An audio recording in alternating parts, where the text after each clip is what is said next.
Now I think I know all the reasons why markers can trap the ice or allow them to flow. As you remember, in the last video I used unwashed satin silk, on which the result of my experiments was amazing, and I promised to continue with painting washed silk. This is the same silk, the same setting that has one side shiny and the other matte, but I have already washed it in warm soapy water. First, I'll show you how much the fluidity of the silk improved after washing. If you remember the last video, the dye wasn't absorbed into silk and didn't spread so quickly. And I will intentionally use the same markers as the last time. I wouldn't recommend looking at the brand, and I'll show you why later. The main thing is that the markers should be either permanent or textile, and each one should be tested individually.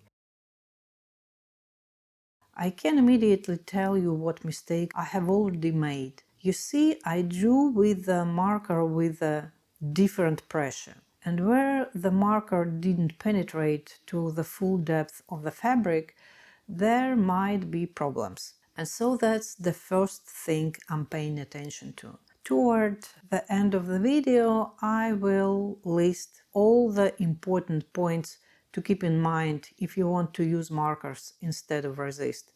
In general, I would suggest you to watch my first video on this topic and then to come back to see this one, so as not to break the logical sequence. So next, I'll speed things up a bit.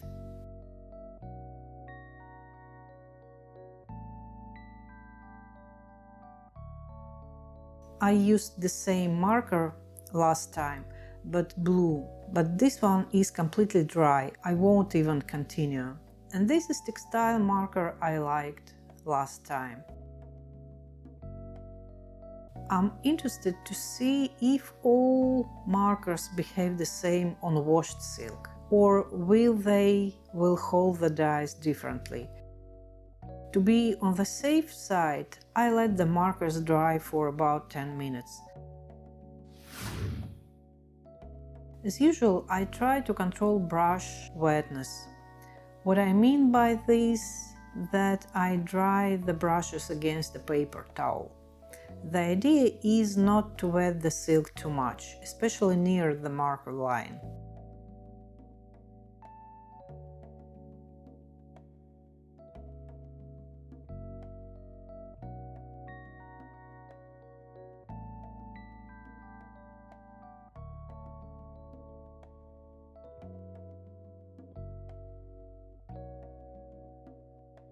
Surrounded by black, those blue dots kind of shine.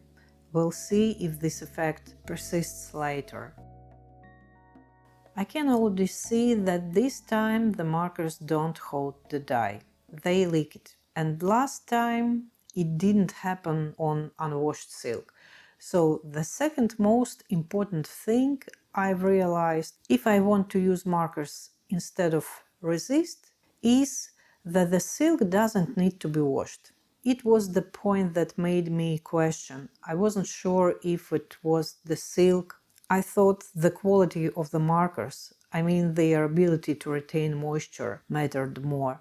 But no, still the quality of the silk is more important in this case. By the way, very often not washed silk has very good fluidity. So first of all, you should look for silk that absorbs water poorly.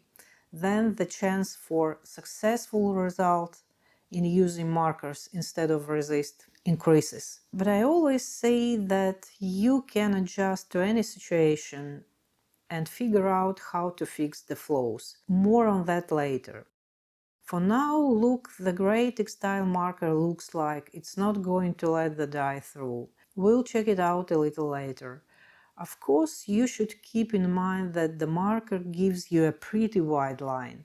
Not in all cases it's appropriate, and the aesthetic moment must be taken into account. At this point, I can see in advance that the marker will leak, because I didn't draw the line with enough pressure. And so it doesn't look like a fold, I paint the same color on both sides.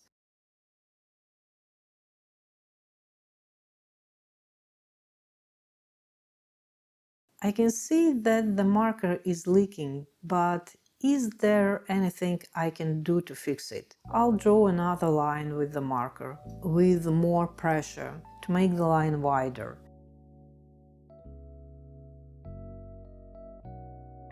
And while it's drying, I'll check the gray textile marker again. All the other markers are permanent.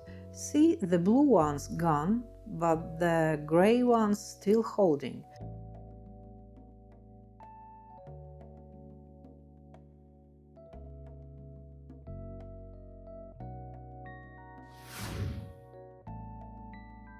I'm gonna run the marker over this spot again.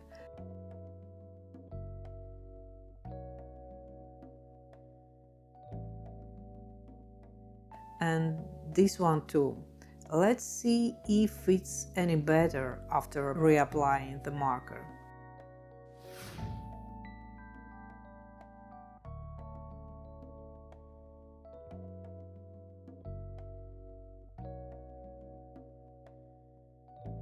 I try to make my strokes well away from the marker line, as the dye itself reaches that line, but with less water.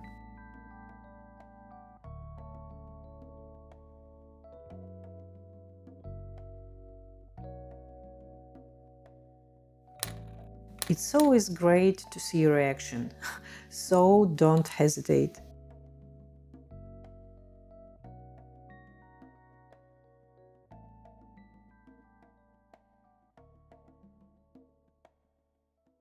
See, the dye has gone a little to the line of the marker that I circled twice, but it doesn't go any further. I really hope it stays that way. And of course, the drier my brush, the better. It seems to me that there is no point in showing the whole process of painting. Let's focus on the important points. In order to use markers instead of resist more confidently, we need to take into account first, the quality of silk. The worse its fluidity, the better. This means that at the very least it shouldn't be washed before painting. Second, the line of the marker should be confident and drawn with a good enough pressure, but it will be very wide. This is certainly a disadvantage, although it all depends on the task and the result you want to get. Third, the markers should be fresh. It's very important. Fourth, each marker should be checked individually, because markers of the same brand can behave differently. The blue marker didn't leak after repeating tracing, but the black one did. Overall, this time the result wasn't as impressive as last time, but I was able to clarify the best way to handle markers if you want to use them instead of resist. I have an idea how else you can use markers in silk painting, but that will be for another time. I wish you the best of luck in learning new techniques. Thanks for watching, and I'll see you in the next videos.